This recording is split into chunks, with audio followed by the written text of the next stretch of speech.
Welcome back. Josh Kane's Presidential Fireside Chats has gone on a road trip to Josh Kane's world headquarters. Welcome to my office. I think we all needed a change of scenery, if you know what I mean.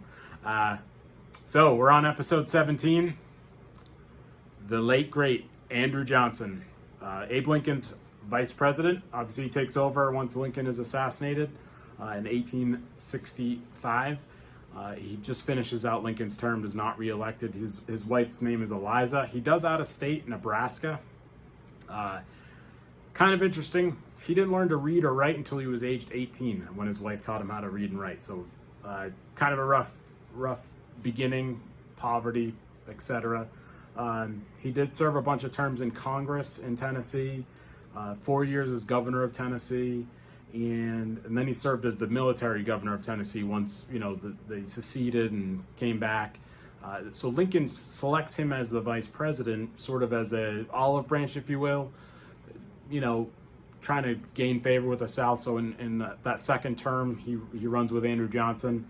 But Andrew Johnson's like a big time jerk. He grew up poverty, idolizing all the white slave owners in the South, and he kind of never fit in, again, being poor and uneducated.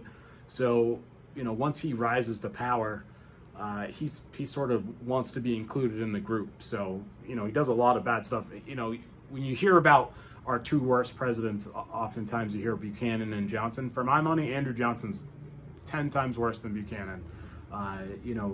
He's left with the Reconstruction. And again, we talked about last time with Abe Lincoln, no one really had a plan for Reconstruction.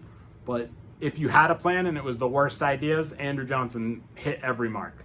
And I feel like Reconstructions, we don't know a lot of, at least history-wise, history classes I took. We didn't talk a lot about Reconstruction, but it's kind of a fascinating time. I mean, it's not like the Civil War ended and the states just came right back in. No, this took years and years, and they all had to rewrite their constitutions. And the problem was that Johnson basically just hands the South back to the Confederates. They all go right back to what they were doing, right back into leadership, governors, mayors, what have you. It's almost like the war hadn't happened, to Johnson. And because again, he wanted to curry favor with a lot of the slave owners and ex-slave owners at that point. And then he goes on because he wasn't a friendly guy, never smiled, just always angry. I know it sounds maybe a little familiar, but he's the first president ever impeached, and he's impeached on 11 counts. I was reading this book when the most recent president was being impeached, and it's funny, all the talking heads on TV were talking about, trying to identify the crimes and all that. It's like, impeachment is a completely political process. It's whatever Congress decides it is. So all these people that were on TV saying, oh, this crime and that crime, doesn't even make a difference. It's whatever Congress thinks it is, and if the Senate will convict. So he was impeached. He was indicted on 11 counts, and he was acquitted on all 11 counts by one vote. And when you think about look back at the reasons why that happened, he didn't have a vice president. So the next person in line would have been the pro tempore of the Senate. I don't know if I'm saying that right. And he was a jerk. So no one liked him either. So Congress basically just vetoed everything he did. Everything he tried to do, they just vetoed him. And he tried to reverse it, and they would just override him. So he became useless. And the idea was the Republicans figured at the time that they were going to run Ulysses S. Grant in 1968. And they were just stampeding Andrew Johnson. They were like, we're not interested in you. We don't care what you have to say. We're gonna run the country. And they stepped in and did that. So, I mean, it is kind of interesting that because Congress is the co-equal branch of government. It doesn't seem like that anymore, but they are the co-equal branch. So they took control, and again, they didn't remove him from office. Mostly because for political reasons, they knew they were going to run Grant in 1968, and that was it. So kind of a fascinating guy, or a fascinating time. Again, Reconstruction is,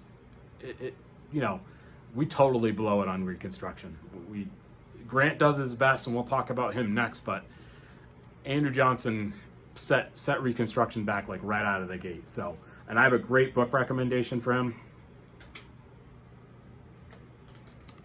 I actually got this cool trunk from one of my fans. They suggested I use it to store the next book recommendation. So, the book recommendation, The Impeachers, terrific book.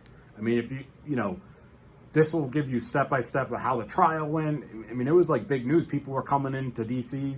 People got tickets to go see it in Congress. I mean, it was like a big event. So definitely a great book. Maybe not a great biography per se. Like, I mean, you definitely learn about Andrew Johnson, but it really goes real deep into the trial of Andrew Johnson's terrific book.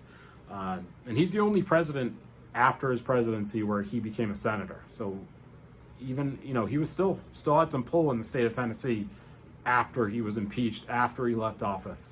And then travel recommendations.